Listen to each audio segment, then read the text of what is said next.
राधे राधे दोस्तों, आप सभी का वृंदा घर आंगन चैनल में हार्दिक स्वागत है। आज मैं आप लोगों को माघ मास शुक्ल पक्ष की जया एकादशी व्रत कथा सुनाने जा रही हूँ। भगवान श्री हरि से मेरी यह प्रार्थना है कि वह आप सभी पर अपनी कृपा दृष्टि बनाए रहें।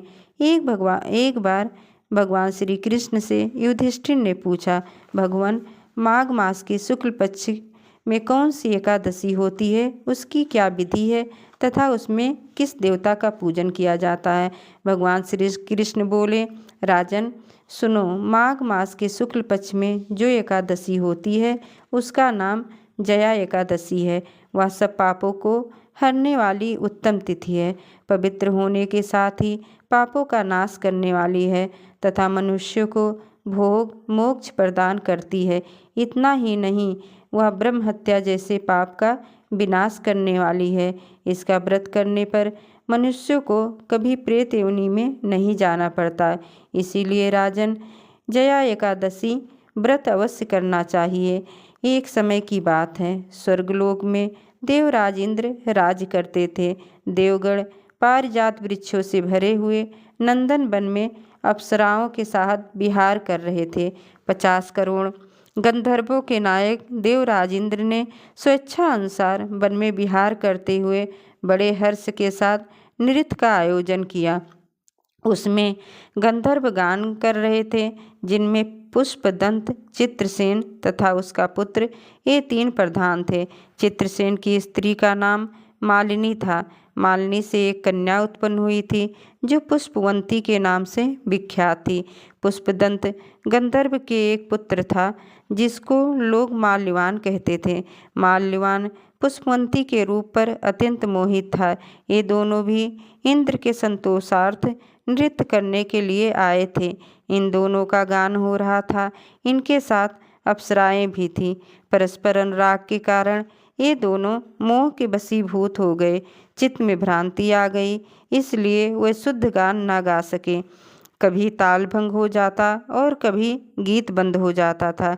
इंद्र ने इस प्रमाद पर विचार किया और इसमें अपना अपमान समझकर वे कुपित हो गए। अतः इन दोनों को शाप देते हुए बोले, ओ मूर्खों, तुम दोनों को धिक्कार है। तुम लोग पतित और मेरी आज्ञा भंग करने वाले हो। अतः पति पत्नी के रूप में रहते हुए पिशाच हो जाओ। इंद्र के इस प्रकार शाप देने पर इन दोनों के मन में बड़ा दुख हुआ। वे हिमालय पर्वत पर चले गए और पिशाच योनि को पाकर भयंकर दुख भोगने लगे। शारीरिक पातक से उत्पन्न ताप से पीड़ित होकर दोनों ही पर्वत की कंदराओं में विचरते रहते थे। एक दिन पिशाच ने अपनी पत्नी पिशाची से कहा, हमने कौन सा पाप किया है जिसमें यह पिशाच योनि प्राप्त हुई है। नरक का कष्ट अत्यंत भयंकर है तथा पिशाच योनि भी बहुत दुख देने वाली है। अतः पूर्ण प्रयत्न करके पाप से बचना चाहिए। इस प्रकार चिंतामग्न होकर वे दोनों दुख के कारण सूखते जा रहे थे। दैवयोग से उन्हें माघ मास की एकादशी तिथि प्राप्त हो गई। जया नाम से विख्यात तिथि, जो सब तिथियों में उत्तम है, आई। उस दिन उन दोनों ने सब प्रकार के आहार त्याग दिए, जलपान तक नहीं किया, किसी जीव की हिंसा नहीं की, यहाँ तक कि फल भी नहीं खाया। निरंतर दुख से युक्त होकर वे एक पीपल के समीप बैठे रहे। सूर्यास्त हो गया।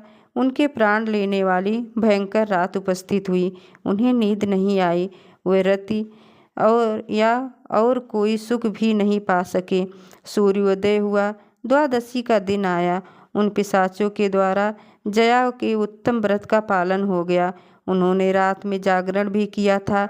उस व्रत के प्रभाव से तथा भगवान विष्णु की शक्ति से उन दोनों की पिशाचता दूर हो गई। पुष्पवंती और माल्यवान अपने पूर्व रूप में आ गए। उनके हृदय में वही पुराना स्नेह उमड़ रहा था। उनके शरीर पर पहले ही जैसे अलंकार शोभा पा रहे थे। वे दोनों मनोहर रूप धारण करके विमान पर बैठे और स्वर्गलोक में चले गए। वहाँ देवराज इंद्र के सामने जाकर दोनों ने बड़ी प्रसन्नता के साथ उन्हें प्रणाम किया। उन्हें इस रूप में उपस्थित देखकर इंद्र को बड़ा विस्मय हुआ। उन्होंने पूछा, बताओ, किस पुण्य के प्रभाव से तुम दोनों का पिशाचत्व दूर हुआ? तुम मेरे शाप को प्राप्त हो चुके थे, फिर किस देवता ने तुम्हें उससे छुटकारा दिलाया? माल्यवान बोला, स्वामिन, भगवान वासुदेव की कृपा तथा जया नामक एकादशी के व्रत से हमारी पिशाचता दूर हुई है। इंद्र ने कहा, तो अब तुम दोनों मेरे कहने से सुधा पान करो। जो लोग एकादशी के व्रत में तत्पर भगवान श्री कृष्ण के शरणागत होते हैं वह हमारे भी पूजनीय होते हैं। भगवान श्री कृष्ण कहते हैं, राजन, इस कारण एकादशी का व्रत करना चाहिए।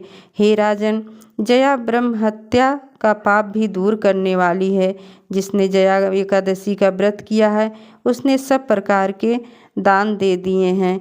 इस प्रकार जो कोई भी जया एकादशी का व्रत करता है और कथा को सुनता है उसके सभी पाप नष्ट हो जाते हैं।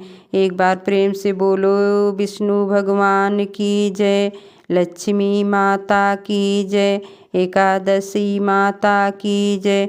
दोस्तों, यदि यह वीडियो आप लोगों को पसंद आई हो तो प्लीज़ मेरे चैनल वृंदा घर आंगन को सब्सक्राइब एवं वीडियो को लाइक कीजिए। राधे राधे।